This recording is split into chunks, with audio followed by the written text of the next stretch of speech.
नमस्कार दोस्तों पश्चिम बंगाल में ममता बनर्जी बहुत मजबूत हैं। पश्चिम बंगाल की राजनीति में उनको शेरनी माना जाता है, दीदी कहा जाता है। लेकिन सवाल यह है कि आखिर वो कौन सा इलाका है जो ममता बनर्जी को सबसे ज्यादा ताकत देता है, टीएमसी को सबसे ज्यादा मजबूत करता है।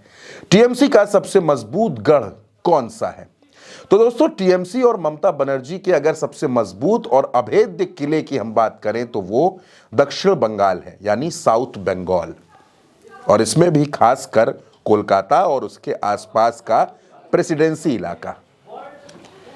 इसमें शामिल है दोस्तों कोलकाता पूरा शहर, साउथ 24 परगना यानी दक्षिण 24 परगना, इसके साथ साथ उत्तर 24 परगना और हावड़ा।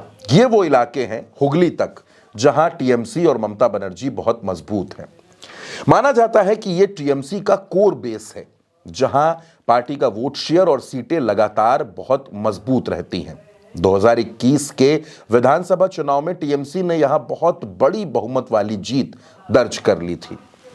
प्रेसिडेंसी क्षेत्र की अगर बात करें तो कोलकाता प्लस उसके आसपास का जो इलाका है, यहां पर 105 सीटें आती हैं। और आप जानते हैं कि पश्चिम बंगाल में बहुमत का आंकड़ा 148 का है। 105 सीटें इसी रीजन में आती हैं।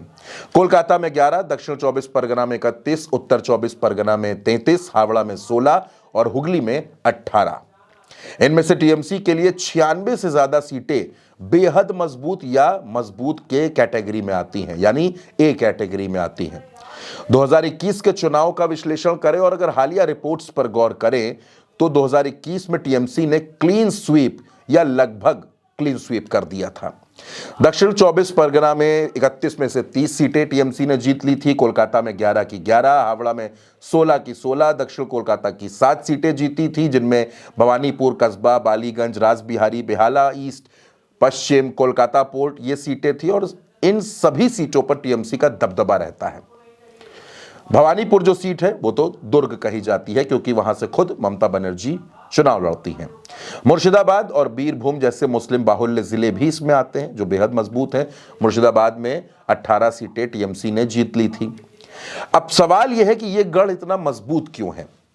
क्योंकि वजह है दोस्तों, ये शहरी प्लस ग्रामीण दोनों का एक कॉकटेल है। कोलकाता में जो मुस्लिम वोटर्स हैं, महिलाएं हैं और गरीब वोटर्स हैं, उनका पूरा समर्थन टीएमसी को हासिल है, ममता बनर्जी को हासिल है। ममता बनर्जी की कल्याणकारी योजनाएं जैसे लक्ष्मी भंडार, कन्याश्री, स्वास्थ्य साथी, इसका फायदा भी टीएमसी को मिलता है। दूसरा, ममता की जो व्यक्तिगत इमेज है, भवानीपुर जैसी सीटों पर उनका नाम ही जीत की गारंटी माना जाता है। बीजेपी की कमजोरी की बात करें तो उत्तर बंगाल और जंगल महल यानी जो पश्चिमी भाग है उसमें बीजेपी मजबूत है, लेकिन साउथ रीजन में टीएमसी का संगठन और बूथ स्तरीय ताकत बीजेपी के मुकाबले कई गुना मजबूत है। तो ये पश्चिम बंगाल में ममता बनर्जी का दोस्तों गढ़ है, कोलकाता और उसके आसपास का रीजन, प्रेसिडेंसी रीजन, जहां 105 सीटें आती हैं। और किसी भी चुनाव में दोस्तों, जब 100 से ज्यादा सीटों पर कोई पार्टी मजबूत हो तो फिर उसको हरा पाना मुश्किल हो जाता है।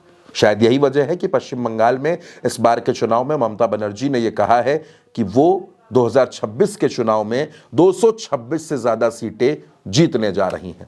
ममता बनर्जी का अंदाज आक्रामक है। उनका चुनाव प्रचार वैसे ही चल रहा है जैसे वो हमेशा करती हैं, और उन्होंने ये कहा कि भारतीय जनता पार्टी की यहां दाल नहीं गलने वाली। ममता बनर्जी के पास एक से एक नेता है, धुरंधर वक्ता है, जो भारतीय जनता पार्टी पर भारी पड़ जाते हैं। अब इस रीजन में पिछली बार जो नतीजा हुआ वो ममता के पक्ष में आया। 2026 के चुनाव में इस बेल्ट में ममता बनर्जी कितनी मजबूत है और कितना फायदा उनको मिलता है, ये चुनावी परिणाम तय करेगा दोस्तों। फिलहाल इस खबर में मेरे साथ इतना ही। उल्टा चश्मा यूसी लगातार बंगाल चुनाव की हर खबर आप तक पहुंचा रहा है। आप अपनी राय कमेंट बॉक्स में हमें जरूर बताइएगा। नमस्कार।